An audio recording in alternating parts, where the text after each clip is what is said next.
अनुग्रह प्रसाद सिद्धिरस्तु सकल श्रेयोभिवृद्धिरस्तु समस्त सन्मंगलानि भवन्तु।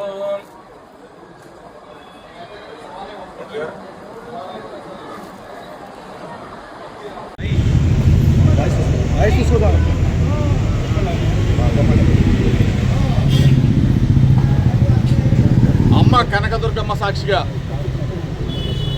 పైన అమ్మవారు ఉన్నారు, కనకదుర్గమ్మ అమ్మవారు కింద కృష్ణమ్మ అమ్మవారు ఉన్నారు, కృష్ణమ్మ తల్లి. దుర్గమ్మ అమ్మవారి సాక్షిగా, కృష్ణమ్మ తల్లి సాక్షిగా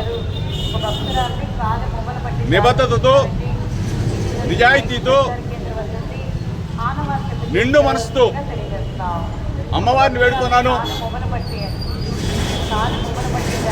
నా హృదయం గాయపరిచారు, నా మనసు గాయపరిచారు, నా వ్యక్తిత్వ అననం మీద నింద వేశారు.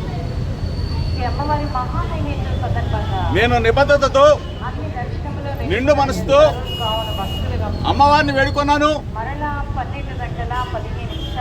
జోగి రమేష్ అనే ఏ తప్పు చేయలేదని చెప్పేసి అమ్మవారిని, నేను ఏ తప్పు చేయనని చెప్పేసి, చేయను కూడా అని చెప్పేసి అమ్మవారి సాక్షిగా చెప్తా ఉన్నా. నా మీద నింద వేసిన నా వ్యక్తిత్వ అననాన్ని, నా హృదయాన్ని గాయపరిచిన వ్యక్తులని అమ్మవారు మంచి బుద్ధి వాళ్ళకి ప్రసాదించాలని, వాళ్ళు ఎప్పుడు కూడా చెడు ప్రవర్తనతో మంచి మనసున్న జోగి రమేష్ నాలాంటి వాళ్ళ మీద బురద వేయకూడదని చెప్పేసి అమ్మవారు వాళ్ళకి మంచి బుద్ధి ఇవ్వాలని చెప్పేసి నేను అమ్మవారిని వేడుకున్నాను.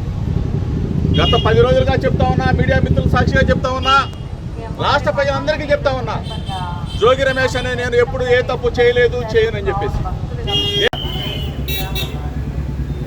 వేడుకొండల సాక్షిగా తిరుమల రమ్మనడిగా, అమ్మ కనకదుర్గమ్మ దగ్గర రమ్మనడిగా, లేదు కాగితం పోవడం అంటే మీ ఇంటికి వస్తానని చెప్పా, లేదు అంటే లైట్ డిటెక్టర్ టెస్ట్కి రెడీ అని చెప్పేసా, లేదు అంటే నార్కో ఎనాలిసిస్ టెస్ట్కి రెడీ అని చెప్పేసా. ఈరోజు దేనికి కూడా స్పందన లేని ఈ ముఖ్యమంత్రి కొడుకు మీరు చూశారు. వీళ్ళే కాదు, ఈ శాఖ మంత్రి వచ్చిన, ఏది ఎక్సైజ్ శాఖ మంత్రి వచ్చిన, సిక్ అధికారులు వచ్చిన ప్రమాణం చేయడానికి జోగి రమేష్ ఎప్పుడైనా సిద్ధంగా ఉన్నాడు అని చెప్పేసి అమ్మవారి సాక్షి. ఏ తప్పు చేయని జోగి రమేష్ని నిందాపాటు చేశారు.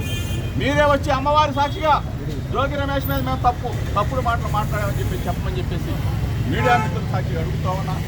నేను అమ్మవారి ఎదుట ప్రమాణం చేసి మీడియా మిత్రుల సాక్షిగా రాష్ట్ర ప్రజలందరికీ కూడా నేను జోగి రమేష్ నిబద్ధత, విలువలు, విశ్వసనీయత, నా హృదయాన్ని గాయపరిచిన వ్యక్తులని అమ్మవారు వారికి మొట్టికాయలు వేసి వారికి ఇటువంటి తప్పుడు ప్రచారాలు చేయొద్దని చెప్పేసి మీడియా మిత్రుల ద్వారా విజ్ఞప్తి చేస్తూ మీ అందరూ కూడా నా భావాన్ని, నా హృదయాన్ని ఒక్కసారి రాష్ట్ర ప్రజలకి తెలియజెప్పాలని చెప్పేసి ఈ ప్రభుత్వాన్ని పాలించే ముఖ్యమంత్రి చంద్రబాబు, ముఖ్యమంత్రి తనయుడు లోకేష్